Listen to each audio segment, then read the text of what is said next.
소망을 통해 누리는 결단이라는 주제를 가지고 우리 말씀을 함께 살펴보고자 합니다. 오늘 본문은 이스라엘 백성이 죄의 문제에 대해서 그들이 어떻게 대처하고 있는지를 보여주고 있습니다.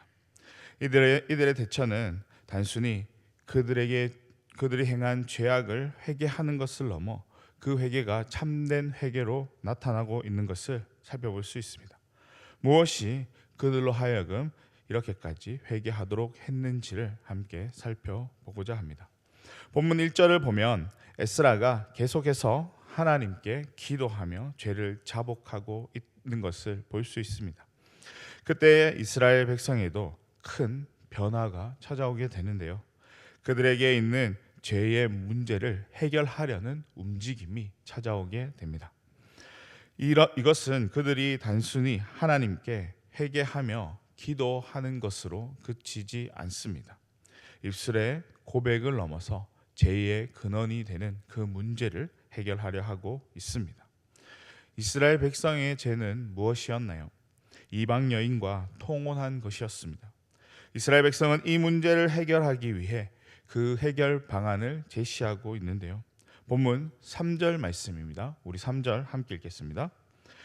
곧 내 주의 교훈을 따르며 우리의 하나님 명령을 떨며 준행하는 자의 가르침을 따라 이 모든 아내와 그들의 소생을 다 내보내기로 우리 하나님과 언약을 세우고 율법대로 행할 것이라. 아멘. 이스라엘 백성은 죄의 원인을 해결하기 위해 모든 이방 아내와 그 소생을 내보내기로 제안을 합니다. 이러한 제안은 단순히 그들이 더 이상 죄를 짓지 않겠다라는 그 고백과 상반되는 것인데요. 문제의 근원이 되는 그 부분을 완벽하게 제거함으로써 죄와 단절된 삶을 살아가겠다라는 결단의 고백을 하고 있는 것입니다. 이렇게 함으로써 그들의 회개가 입술의 고백이 아니라 몸소 실천함으로써 하나님 앞에 드리는 진정한 회개다라는 것을 알 수 있습니다. 이들의 제안은 그저 자신들의 죄를 회개하기 위함은 아니었습니다. 하나님의 백성으로 살아가기 위한 다짐과도 같은 것이었습니다. 3절을 보면 이스라엘 백성의 다짐이 무엇이었는지를 알 수 있는데요. 그들은 율법의 교훈과 그 가르침을 따르겠다라고 다짐하고 있습니다. 그러면서 하나님과 언약을 세우고 율법을 지켜 행하겠다라고 말씀하고 있습니다. 이것은 그들의 삶이 단순히 회개에 머물러 있지 않겠다라는 고백과도 같은 것입니다.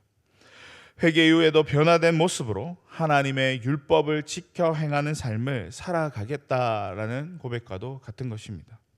이스라엘 백성이 통혼으로 인해 하나님께 범죄하기는 했지만 참된 회개를 통해 하나님의 백성으로 그들의 다시금 살아가겠다라는 이 고백을 하고 있는 것입니다.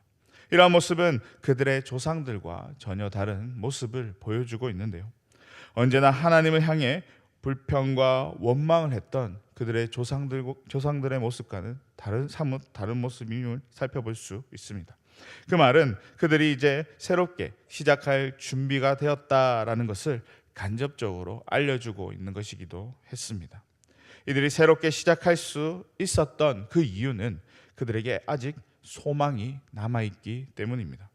이스라엘 백성에게 남은 소망이 그들로 하여금 참된 회개의 자리로 나아갈 수 있게 했던 것입니다.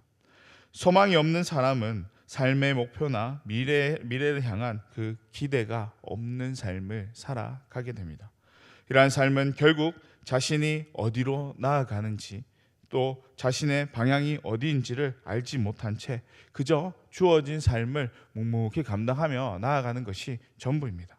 그러나 소망을 가진 사람은 전혀 다른 방향으로 그 삶을 살아가게 되는데요. 자신에게 주어진 소망을 이루기 위해서 가장 최선의 방법을 찾게 됩니다. 그리고 그 방법으로 자신에게 주어진 이 소망을 이루기 위해 힘써 노력하며 그 삶을 살아갑니다. 오늘 이스라엘 백성이 그러했습니다. 하나님이 원하지 않는 통혼을 한 이스라엘 백성이 할 수 있었던 가장 최선의 방법, 그 방법은 죄의 근원이 되는 그 문제를 해결하는 것이었습니다. 이스라엘 백성 역시 이 부분을 어떻게 해야 하는지 그들 스스로가 너무나도 잘 알고 있었습니다. 그랬기에 이방 아내와 그 자녀를 공동체에서 내보내기로 결정했던 것입니다. 죄를 자복하며 나아가는 것은 누구나 할 수 있는 것이지만 죄의 근원이 되는 그 부분까지 완전히 해결한다라는 것은 결코 쉬운 일이 아닙니다.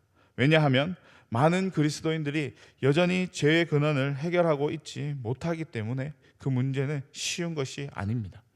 설령 죄의 근원을 해결했다 할지라도 우리는 연약한 존재이기에 나도 모르게 반복해서 죄를 지을 수 있는 것이 현실입니다.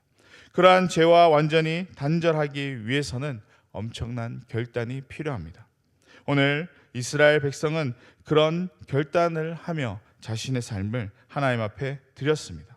이런 일이 가능할 수 있었던 그 이유가 무엇이었나요? 아직 그들에게 소망이 남아 있었기 때문에 이 같은 결단을 할 수 있었던 것입니다. 모든 것을 놓아버릴 수 있는 그 순간에도 그들은 아직 남아있는 그 소망을 붙잡았습니다. 그리고 그 소망을 이루기 위해 믿음의 결단을 하였습니다.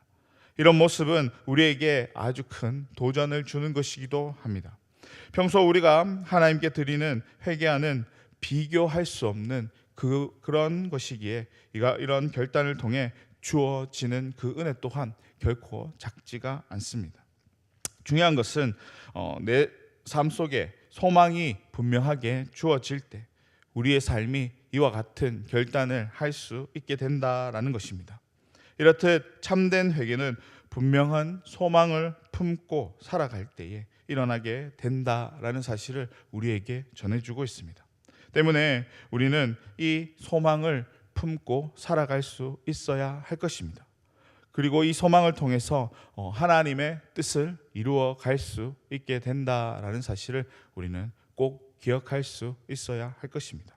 오늘 이스라엘 백성들은 아직 그들 가운데 남아있는 이 소망을 붙잡았고 이 소망을 따라서 자신들에게 주어진 그 죄의 문제를 해결하려 했습니다. 단순히 고백이 아닌 결단으로 하나님 앞에 그 방법을 내어놓음으로써 그들의 삶을 온전히 내어놓았습니다. 우리의 삶 역시 그렇게 주어진 소망을 붙잡고 하나님 앞에 믿음의 결단으로 하나님 앞에 나아갈 수 있는 귀한 주의 자녀의 삶이 될 수 있기를 소망합니다. 이 믿음의 결단을 통해 죄로부터 멀어지는 삶을 살아가시고 하나님께서 또 주시는 그 은혜를 마음껏 누리며 살아가시는 우리 성도님들의 삶이 될 수 있기를 주님의 이름으로 간절히 축원합니다. 아멘. 기도하겠습니다. 사랑과 은혜와 풍성하신 하나님 아버지여, 하나님 정말 우리의 심령이 하나님께서 주신 이 소망을 붙잡고 온전히 믿음으로 나아갈 수 있는 귀한 주의 자녀들의 삶이 될 수 있도록 주님 허락하여 주시옵소서. 우리도 너무나도 연약한 존재입니다. 우리도 때로는 죄로 넘어지는 그런 존재입니다. 그러나 하나님께서 우리에게 아직 소망을 남겨두셨기에 그 소망을 붙잡고 나아갈 수 있도록 우리의 심령 가운데 이 소망을 허락하셨기에 우리의 삶이 정말 그 소망을 붙잡고 이 죄의 근원이 되는 모든 문제들을 끊어버리고 하나님 앞에 나아갈 수 있는 귀한 주의 자녀의 삶이 될 수 있도록 주님 붙잡아 주시옵소서. 이 믿음의 결단을 통해서 우리의 삶이 하나님께서 주시는 그 은혜를 받아 누리기에 부족함이 없는 삶이 될 수 있게 해주시고 또 하나님의 뜻을 온전히 이루어 나아가는 거룩한 주의 자녀들이 될 수 있도록 주님 허락해 주시옵소서. 감사드립니다. 이 모든 말씀 거룩하신 예수님의 이름으로 기도드리옵나이다. 아멘.